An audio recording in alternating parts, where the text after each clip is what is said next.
Hi!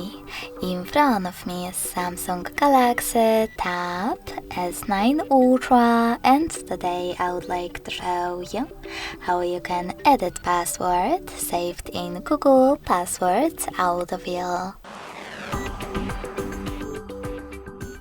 Begin by opening Devices Settings and scrolling down to access Google section. Then tap on Autofill.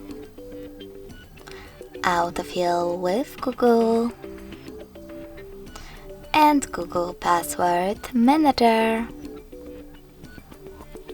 Finally, select one of your passwords that you wish to edit. In my case, my Spotify one. Enter your current login method and tap on Edit button. Now make your changes and hit Save at the top right corner.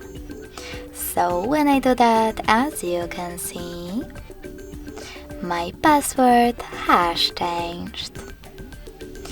Thanks so much for watching. If you enjoyed this video, don't forget to leave a like, comment and subscribe. Bye!